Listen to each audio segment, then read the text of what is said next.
Hey, Jeff McDaniel with Training for Life. Today we're talking about the classic push-up. Now this is the original upper body core exercise, really from the dawn of time.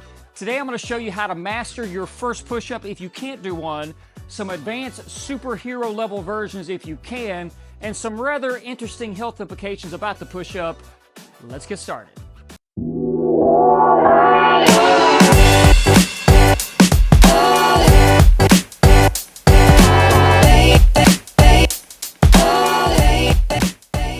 Now the push-up is one of the ultimate core exercises, and I'm going to show a beginner, intermediate, and advanced option really to accommodate all the different fitness levels. In one of the previous episodes, I did a breakdown of what's called the hollow body hold progression.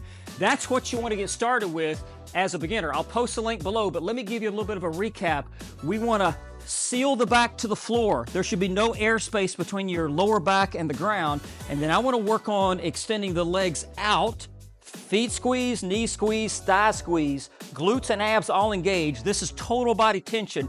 And right here, that's essentially the push-up flipped upside down. That's going to develop a foundational core component that will allow you to get so much better at the push-up. Now, you want to be able to do that for 30, 60 seconds, being able to breathe in through the nose, exhale through the mouth. Once you can master that, you're ready to move on to level 2. In level 2, we're actually getting into the push-up mechanics, and I want you to think about two different movements here.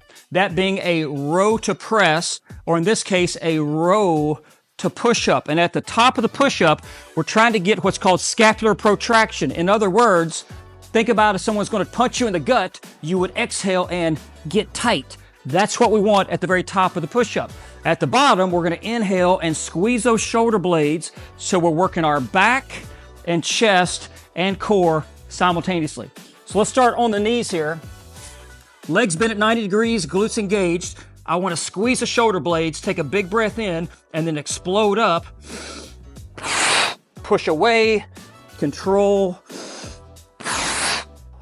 And if you can't do push-ups, this is how you're going to learn flawless form to get there. And I even like to do this as a warm-up set when I'm doing more advanced push-up training.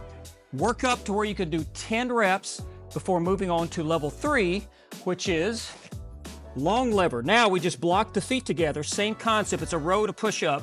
I'm gonna come all the way down, inhale at the bottom, and then push away, row, explode up. And you may just start with like 1 or 2 reps, eventually get to where you can work up to 10 of these. Once you can do that, you're ready for the next level.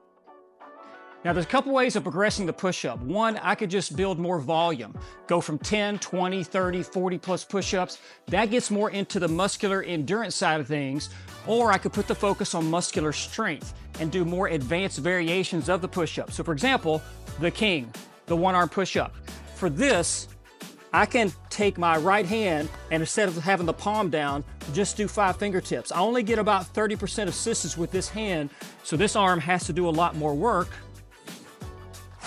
And then go to 4 fingers, 3, 2, and eventually 1 finger, eventually just do 1. So that's one option. Another thing you can do is to take a medicine ball or basketball and use this as a cool little training tool. Place one hand on the ball. Now when you do this, this creates a big disadvantage for this arm. This hand only provides about 30% assistance, so that means this arm has to do 70% of the work. And what I would do is, again, still working up to 10 reps, 5 per side. Once I can do that, then extend this out into what's called the archer push-up. Now I only get about 10% assistance, and this is really going to start to train you for some advanced and fun single arm push-ups. So have some fun with it. Again, just to kind of recap, start with the hollow body hold, progress to the short lever push-up for 10 reps, then the long lever straight leg push-ups for 10 reps, and then start to have some fun with some of these more advanced variations. Now let me wrap things up by giving you a different perspective on push-ups, specifically dealing with your health. And there's 3 things that come to mind. Number 1, find me the person who can do 40 straight push-ups that has heart disease. I'm not saying they don't exist, and I'm definitely not suggesting that somehow push-ups cure cancer or push-ups cure heart disease, because they don't. That said, For someone to have the strength and the fitness and the vitality to be able to do 40 straight push-ups really puts them into this kind of health profile way up here that dramatically reduces their risk of sickness and illness. So, especially guys, why not work up to doing 40 push-ups and then maintain that throughout your whole lifetime? It's definitely not going to make you sicker. Number 2, this is for those on the flip side of 65.